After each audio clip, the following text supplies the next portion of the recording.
Do it right now. This is gear hack.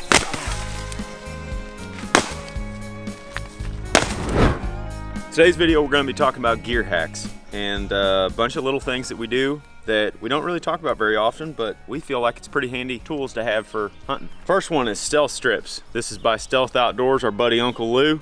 He's been making these for many years, and you'll see we have these on everything. Like, look at Jake's binoculars right here. He's got rangefinder, anything plastic or metal that's gonna make a not natural noise out there. Yep. We try to cover it with stealth strips. Rest. Got a little strip here on the riser, and honestly, I probably should have stealth strip all up and down this riser. Any place where an arrow could contact it at any point. Yep. Just pretty much anywhere the arrow might bounce, you know, and make that arrow against your riser noise, I guess, which again is not natural. Just trying not to spook game out there, I guess. You even got your release stealth straped up. Yep. Yeah, he's got it released. The metal, just, you know, reaching onto my bow and stuff, or getting stuff out of the quiver instead of that metal on the plastic sound. It's pretty dampened, you can tell there, where I guess that is not. The little bit of metal that I have on there, but that is. Tell the difference, right? Yep. We always got these with us though, because, and one thing, we always have these with us. What am I doing? We always have these with us. One thing we're using them for consistently throughout the season is on the rest itself, because this gets a lot of wear. And if you don't have moleskin or stealth strips or something soft right there at the base of that rest, then your arrow makes noise as you draw back. And that wears out over time. So it's nice to have stealth strips just in the field with your in the bow case or whatever. Seems like the strips last a lot better on those rests. I think I've only had one piece of stealth strip on. That's what I was just gonna say too. It seems like the adhesive or whatever it is way stronger than hockey tape or anything else that I've used. Like, I don't ever have to change stuff out really, as long as you wrap it on there, you know, in a way that makes sense.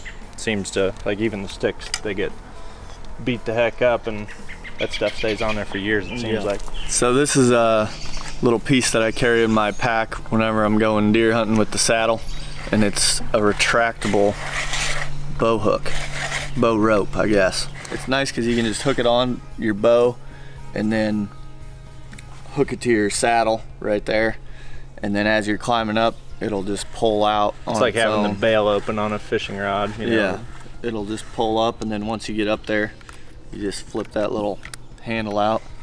And you reel it in. And you reel it right Set up. the hook and you reel it up. So that's something I just started carrying last year, and I like that because it's not going to get tangled up, not going to get in a bunch of knots or anything. It keeps it nice and uniform in there. Jake's got one on his rangefinder there too.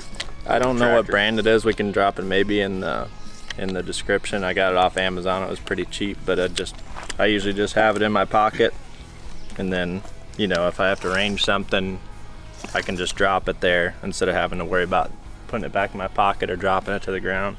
This rangefinder's a little heavy for this thing, it seems like, but it doesn't drop all the way to the ground. It's just a quiet way of not having to fidget around, I guess, when you got something close to you. Yeah, I didn't use one of those during the pronghorn hunt, and I just had my rangefinder, so I was trying to range, and then I would try and set the rangefinder down like that, and then so after that hunt is when I got one of those too, because then you can just range it, and then if something's close, you can just let it go, and then you're good to go. You used like a magnet on your elk hunt, didn't you, where you were just popping it against you? Yeah, you just put like a big magnet on there, and then I super glued a washer onto the inside of the rangefinder, and then I put some stealth strip on top of the magnet so it wouldn't like clip real loud when you put it on there. And that's but that was nice. Having it, like right here, it's like you can just have it right there. Having to drop it all the way down is a lot more motion. So. Yeah, and the magnet was strong enough, like I didn't have to get it. As long as I got it close, it would pop it on there. Tell them about what are these, Night Eyes gear ties? Garrett Prawl uses these a bunch too. Yeah, this is just a gear tie that you can get wherever. I think I bought these at O'Reilly's actually. I was in there getting something for my car, and they had a bunch of these in there, but it's just like rubber coated wire, and I got it ran up through the tethered Predator pack. I just put those through, pull them on there tight across my sticks like that, and then you can just wrap it around, and it holds it pretty dang tight. Keeps stuff from rattling around, just really secures it. Seems like you can really tension stuff down with with those things. I know Greg uses them a lot. I don't know what specific things you use them for, but yeah, they're nice for this, and then if you need them for something else, if something goes wrong out there, they're easy to take off and use it for something else. That's why I like having them around. just nice to have on you at all times. Yeah. All right, now we'll talk about our packs. This is Ted's. This is very much hacked. Very much Jimmy rigged, I would say. But you can tell them about your kind of thought process behind that, and then we'll get into the vest. Actually, I saw Zach did this with his, I think he had a Badlands pack or something. You and Zach Monster. Badlands Monster pack is what it's called. Yeah, which is just a fanny pack, and then they hooked, I don't even know if you had the tethered platform on there, but. Yeah, we did. We zip tied them kind of like you, or I don't know how you got that fastened on there, but. Just a little rope down here. Yeah, but anyway, that's where I came up. That's why I did this. I just got this old fanny pack, and then I got a little bit of paracord tying them together right there, and then I can put my sticks on the back of the platform, and then have whatever else I need in here. I got a grunt call in there, and oh yeah, hooks. Yep, my bow hook. Hockey tape and stealth strips all over that thing. Got a pin in there. Just whatever you need. Usually Got some reds. Yeah. Always need those. A little boost of energy. But throw that on real quick. yeah, it's pretty slick. I've been using it for the last 2 or 3 years now. Pretty low profile, I would say. Yeah. 3 beast sticks and then the Predator platform. Then you just wear your saddle on underneath it, or he just drapes his saddle on the back. I just put the bridge over top of my shoulder. Yep. This is what I started doing, just because my saddle kind of sags off me once in a while, because I'm not very big in the glutes, if you know what I mean. Got cheeked up. And that kind of gave us the idea for the M2 that Jake's wearing right now. This is the vest we wore all turkey season. This is mine with the bird bag on the back, and I just took the seat off. And the platform, you probably can't even see it, but the platform's actually sitting in the middle of that bird bag right there. And then I've got these compression straps from Tethered going from these top loops on the bird bag to the buckles where the seat was before. This seems pretty dialed. Like everything's in there really secure and it's not rattling around. It seems like, I mean, yours is nice, but shake around like that once, and I think it's going to be swinging around a lot more, I would think. Yeah, this one's got that. This one's got that yoke in the back, you know, versus what he's got going on, which is going to keep it a lot more solid across your back. I think you have the shorter B sticks, right? Yeah, these are the shorter B sticks, but I did have the long ones on until just a few minutes ago. I threw these shorties on there, just right now to see what it looks like. When you got like broad shoulders like me, everything is kind of within your shoulders. Right. Yeah. Yeah. Nice and tight. There you go. Got pockets on the side, kind of like Ted's fanny pack situation that you can throw gear in. And I was either just going to wear my saddle underneath of that the whole time, or do just like Ted did and drape it over. But that collapsible bird bag is really nice because you can open all this up and you can fit more stuff in there. Like you can fit a water bladder in there on the other side of the Predator pack. I've got my Wiggy's waders in there. I could put, you know, other gear inside of this and then cinch that down and then put the sticks on over the top. It's working out pretty slick so far. This is one thing I wanted to show with the B-sticks. Cool. Yeah. This is, Dan actually makes these for the B-sticks. It's just a piece of thread, and it holds these things super, super tight. And So instead of having to run a strap around them, which takes, I mean, a lot more time than that, really. And it's not near as secure. You can tension that down real tight, and those things are, like you said, they're not going to come They're apart. not rattling or anything like that. Notice the stealth strips. nice and slick. Stealth strips on literally everything. Look at the buckles on these sticks. And got these things stealth stripped like crazy. And it doesn't have to be perfect. Just get them on there. Like Jake said, the adhesive's really good. So even if it wads up on you a little bit, it's not going anywhere. These buckles make a lot of noise though. Say you only stealth strip certain portions of your stick and not your buckles. Well, then your buckles are hitting the buttons and everything else. Yeah, I think Stealth Strip sells stealth strips specifically for the B-sticks. Yeah, that fit perfectly around them. Mm-hmm. I just put some on those minis on the back of Jake's, the vest right there. Those are the ones that are cut specifically to size for the B-sticks. Yeah, Just for that tube. And that wrapped up. I didn't have to cut anything hardly. Next thing is Greg's camera light down here. We've noticed over the years, just sort of a happy accident, that these camera lights work a lot better for blood trailing than pretty much any other lights that we have. Like most folks, just your average person hits a deer, then goes out after dark with some flashlights and a headlamp or whatever. Maybe a cell phone light even. Maybe a cell phone light. And I mean, when you start using camera lights like this versus those lights, it's just completely night and day difference. It just casts a wide, more uniform light. Like instead of you're just shining on one area, and you can adjust a lot of flashlights, but that's just like super wide. Yeah, it's perfect. And if you take a spotlight out there with you, it's so bright on one spot that it's hard to see a long distance around you. But when you're blood trailing, you're not looking at one spot. You're scanning like this to try to pick up little drops. And you said this one with this battery in it lasts a really long time. Hours. Yeah. A couple of those batteries you could track all night if you needed to. Yeah. So even if you don't film, think about getting a big camera light like this. We've got a number of comments on videos and stuff, people asking where they can get that light specifically for blood tracking. Yep. Get it on Amazon, probably on B&H. And what's the name brand on it? Godox, I believe. Godox. I think it's 126 LED. Yep. Light. LED 126. There you go. And then get you a big battery. The batteries are a little bit of an investment, but that will get you hours and hours of light to track. Yeah. Pretty slick. Works a lot better than a flashlight. Another thing that's in the back of my vest here are these waders. These are just collapsible hip waders.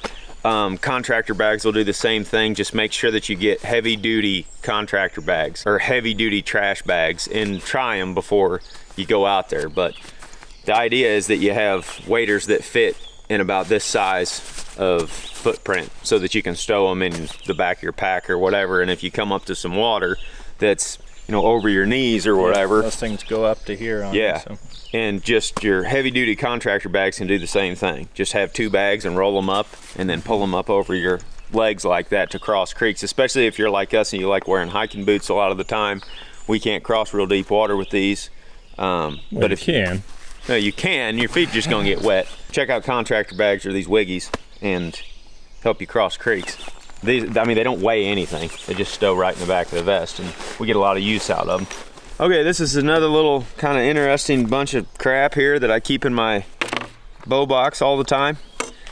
This is my broadhead sharpening gear. I've got the little broadhead jig from Stay Sharp. It's like $12 or something on their website.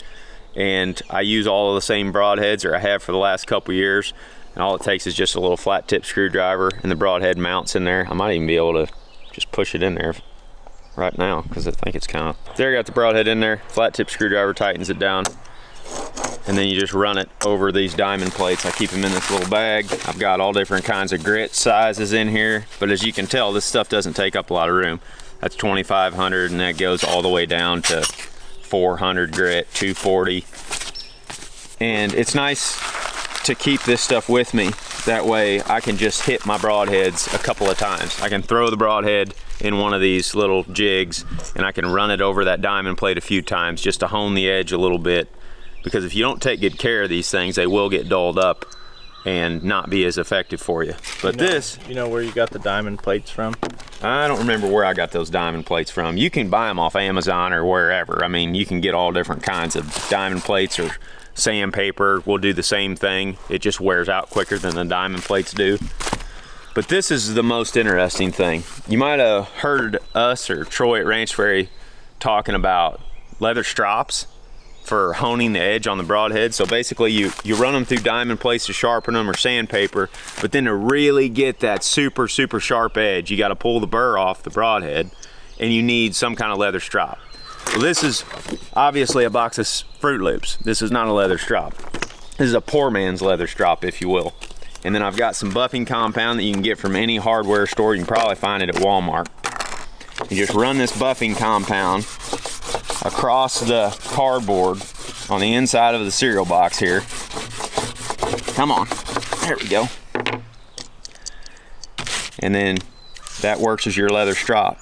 You just pull that single bevel broadhead over that thing a few times, pull the burr, and you're done. That broadhead's went through an animal and it's still pretty sharp. But always keep this in my bow box.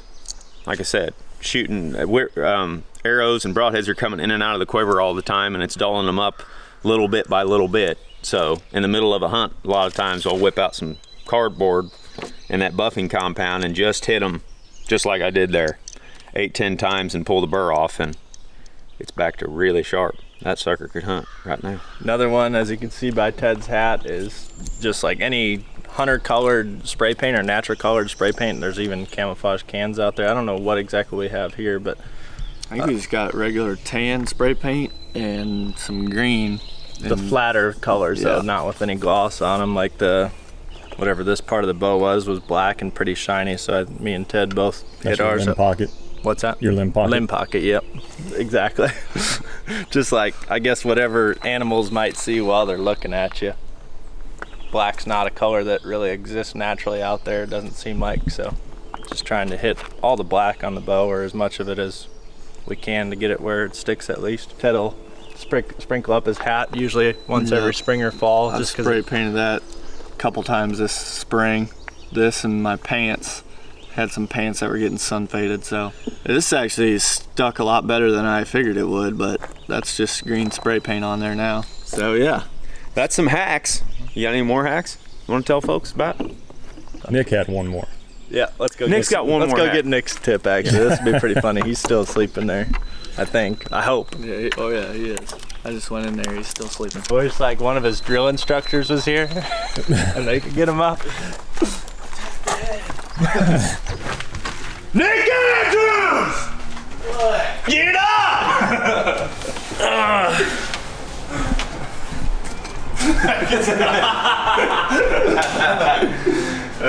Get some of that armor in you, boy. Sorry, did we wake you up? No, I was just laying here looking at this.